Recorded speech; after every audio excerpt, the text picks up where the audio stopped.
This week, I'll show you how to use speedlights for shooting in a small space. AdoramaTV presents Digital Photography One-on-One, where we answer your questions. Here's your host, Mark Wallace. Hi everybody, welcome to this week's episode of Digital Photography One-on-One. Well, this week we have a great question from Tom and Rhonda in New Haven, Connecticut. We're starting to shoot more portraits. Do you have any tips for setting up a small studio in a house on a low budget? Well guys, great question. Absolutely, we can show you some tips. In fact, a lot of people have a very similar question and they all have the same themes running through them. And one is that they want to be able to shoot in their house in a very small room and low budget, and also speed lights are another thing that people ask a lot about. You know, they won't want to go out and buy some nice high-end studio strobes, but want to use those speed lights that they already own. And so that's what this episode is all about, using speed lights in a small space to shoot portraits. So let's head over and get started. All right, well, before we get started, let me show you how we have everything set up. Now, I totally want to emulate what it's like to work in an actual small room, something you'd find in a house or maybe a small garage. And so what we did was we built a 12-foot square room. So that's 12 feet wide, 12 feet long. And I've put this Les Nessman little piece of tape right here so we know where the imaginary wall would be. And so we're going to keep everything inside this 12-foot square. So we're really actually working in a very small environment. And even we built this really not up to code ceiling here. And so what that allows us to do is to bounce light around. And so we can emulate what it's like to have an actual ceiling in a really small room. So next up, let's take a look at the equipment that we're going to be using. All right, well, I have a bunch of different cameras and flashes here on this table, and what I'm doing is I want to remain true to the spirit of this video, which is we want everything to be realistic for most consumers to use, non-professionals, maybe weekend shooters, people that are trying to shoot maybe senior portraits and things like that. So we're not using really expensive equipment. In fact, we're going to be using a Canon and a Nikon. This is a Canon Rebel. This is the T3i, and this is the kit. So it's the camera and the kit lens, 18 to 55 lens that comes with a lot of the kits. And then we also have, this is the Nikon D7000, also with the kit lens. So this is the 18 to 55 that comes with a lot of the Nikon kits. And then what we have are, we're going to be using a Nikon SB900 when we're shooting with the Nikon, and we're going to be using the Canon 580EX2 when we're shooting with the Canon. So these are top-of-the-line speed lights, so they're a little bit expensive, but I still think they fit within the spirit of what we're trying to show here. And then the other thing that I have here, this is a Nikon wireless speedlight commander. This is the SU800, and this is going to allow us to shoot with our flash off the camera, and we'll be doing that with the Nikon. We also have a wireless commander for the Canon, but I didn't bring it with me today, so we're going to be doing all that stuff with the Nikon. Then we also have a lot of light modifiers. So this is a Gary Fong collapsible light dome. I'll show you how that works. We have this right here. This is a Honel Photo. This is like a snoot, I think is what it's called, and it's going to help us shape the light, and I'll be showing you some tricks with that. And then also we have something that's very common. This is an umbrella adapter, and it allows us to put this on a stand and then our flash on top of that, and then it allows us to use an umbrella on that stand, so we can actually shoot with an umbrella with the speed light. So we can take an umbrella like this guy here, and then we can mount it to a stand like this and put our flash on there. So I'll be showing you some tricks with that as well. And that's our basic equipment, and so we'll be basically using an off-camera flash and a camera that you can get for a very reasonable price. So also helping me out today is our model. Her name is Julie, so come on out, Julie. And so Julie's going to be helping us, and we'll be taking some portraits of her. So are you ready to get going? Yeah. All right, well, let's get going. All right, well, let's get started by using a flash that's mounted right on our camera. And what I've done here is my settings are pretty simple. I have my camera set to aperture priority mode, which is AV for Canon cameras and A for Nikon and other brands. And then what I've done is I've set my aperture value to 5.6, and then my flash, I just have it on full auto mode or full TTL mode, ETTL mode. And so let's take a picture really quickly and I'll show you the results of this. So if you can go right back very close to that wall there.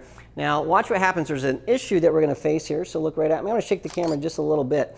And when we do this, you can see that this picture has an issue. And that issue is that the shutter speed in aperture priority mode is slowing way down to around 1/10 of a second. And so if I have any movement in the camera, it shows up as blur, just like that picture shows us. And so we need to eliminate that by doing something, and that is to increase our shutter speed. Now what I could do is I could increase my shutter speed by putting my camera in shutter priority mode, which is TV on a Canon or S on other brands. Then I could just set my shutter speed to something faster. But the problem with that is now I don't have any control over what my aperture value is going to be. So what we're going to do here is we're going to put our camera in full manual mode. So don't worry too much about this if you're not sure how to shoot in manual mode. This is going to work in our small studio environment. We don't have enough time to go into depth about why these settings work, but if you trust me on this, I think you're going to get some great pictures. So what I'm doing is I'm putting my shutter speed to 200th of a second, and that is the sync speed of this flash. Don't have to worry about what that means at this point, just trust me on it. And then I'm going to set my aperture value to 5.6. So I have a fast shutter speed and a nice wide open aperture to get shallow depth of field, and this is going to work out just nice. Now the reason I set my shutter speed that high is I want to eliminate some of the ambient light that we're getting and only get the light from my flash. So let's take that picture again and see what happens. So Julie, look right at me. Beautiful. Love it. Okay, now that looks pretty good. Now the cool thing about an on-camera flash is that you can put your camera in manual mode and you can set your shutter speed and your aperture value to certain settings. Now normally you'd have to make sure those matched whatever the ambient light is, but we're not using ambient light, we're using light from a flash. And so the flash is going to adjust its power output to match the settings on your camera. Now this won't work all the time, but in a really small space like this, it works great almost every single time, and so you can get away with it, and it really will help you out. Well, now let's take a look at how we can improve on this picture because it's just sort of flat light. It's not a great picture. So what we're going to do next is we're going to bounce the light by moving the top of our flash around. Now normally your flash is going to have some kind of button to make sure that it releases, and so you can move it and you can also tilt it. So what we're going to do at first is we're going to move it to the side. So I'm going to bounce light from this wall onto the side of Julie's face. So again, I've moved this so it's bouncing this way. So look right at me, Julie. Beautiful. I'm going to take one more shot by backing up a little bit. Great. Now when we look at these shots, you can see that the contrast went way up. We have a lot of light coming into one side of Julie's face and not on the other side because we're bouncing the light. And that really helps us get more contrast, a little bit moodier image. And the other thing I can do is bounce the light from the ceiling. So let me do that really fast. I'm just putting this up. There's a white ceiling here. So Julie, look right at me. Awesome. I love that. I'm going to zoom out just a little bit. Perfect. Okay, now again we have a little bit more contrasty light, and you can try doing all kinds of bouncing. As long as you have white walls, this is going to work really well. It won't work very well off of walls that are gray or dark, but most small studios should have light colored walls. Well, there's a better way to bounce light, and that is by using something that we have here at the studio. It's called the Gary Fong light sphere, so we're going to use that next. All right, well, I've put this light sphere on my 580EX2. It just sort of squishes on there, and it's this soft rubbery thing. And what it does is it takes the flash and it bounces the light in 180 degrees, actually 360 degrees. It just sort of spreads it everywhere. And so what happens is this light becomes really soft. There's not a lot of shadows, so the light's going to be bouncing off the ceiling and off the wall and just sort of everywhere, and it really diffuses the light. Now, the way to use this is you're going to have your flash, you need to have it sort of vertical like that, sort of like a tomahawk chop. And then what you can do is no matter if you're shooting horizontal or vertical, no matter which way you put your camera, you're going to want to keep that up so that the light is spreading in 180 degrees around you. And so I'm going to take a few pictures using this, and you can see that this really will give you a nice soft light. So Julie, let's take a few pictures. So we're going to take some verticals just like that. Beautiful. Love it. Perfect. All right, well, the next thing we're going to do is we're going to get our flash off of our camera and onto a stand. So I used this umbrella adapter that I showed you earlier, and we have our speed light. This is an SB900 on the stand. I've already mounted that. So I'm going to turn that on, and I'm going to put it on remote, and so that way I can control it from my camera using my remote commander. So again, this is the SU800, and it uses infrared to transmit and make sure that that fires. So when I take a picture, the flash that's not on my camera is going to fire. Now there's all sorts of options for doing this. You can use a remote commander like this. My favorite is actually using Pocket Wizards, and so there's the Mini and Flex both for Canon and Nikon. We're not using those today because, again, we want to try to keep the budget really low, and so we're going to use this instead, which is the nice infrared trigger. Now, one of the problems you might have in this if you go outside or shoot on location is direct sunlight can affect these. And so radio triggers are considered to be a little bit better than this, but we're not going to be using those today, just to keep the budget lower and to make it as realistic as possible. All right, so I have this on my stand. Now the other thing I need to do is mount the umbrella. Now the umbrella, what you'll notice is there's this little tiny hole here, and it's actually at an angle. You want to make sure that you mount this in the right way so that the angle is pointing up, so that when you mount the umbrella is going to be hit right in the middle from the flash. If you mount it the other way, the umbrella is going to be down like that. And so if you find that your umbrella is going down, then your flash is on the wrong side. You need to turn it around and start over. So we're going to put this through here. There's a little screw that holds that in there.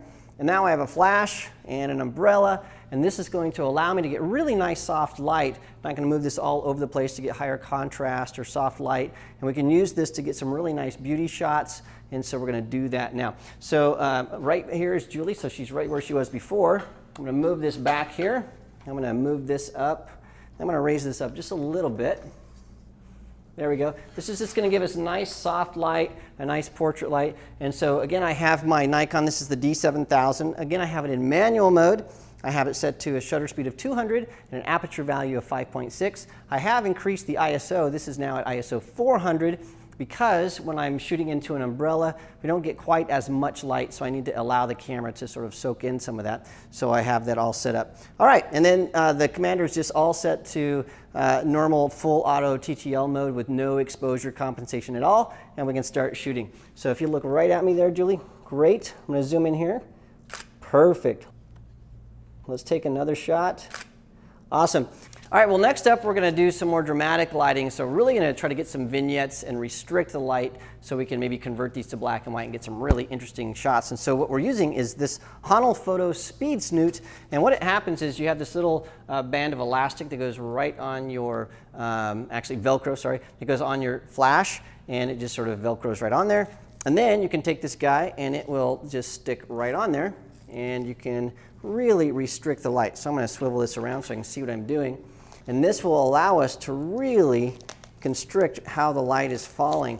And so we're going to get just sort of a really narrow shaft of light that we can direct right at Julie. And so what we're going to do here is I'm going to point this right at her face and maybe get some vertical shots. And you'll see that we have this really nice vignette and the sides just sort of going to dark. So again, I'm going to have my flash totally on ETTL mode. And I'm using my remote commander. So I'm going to turn this so it's facing Julie, just like that. All right, let's see how that works. So Julie, look right at me. And then we're going to take our first shot. Now the settings on my camera are exactly the same. All right, I'm going to take a shot. And yeah, I really like how that looks. We have that really nice, strong vignette. I love that. Good, good, good. Back up just a little bit. I'm at the very edge of the wall, but you can see this works. I'm shooting with my 55. Cool. These are some really nice shots. And it's all made possible by our Speed Snoot. Now the thing that we're going to do next is we're going to take the Speed Snoot and the umbrella, and we're going to combine those two things. And so we're going to do a 2-light setup in our tiny little studio.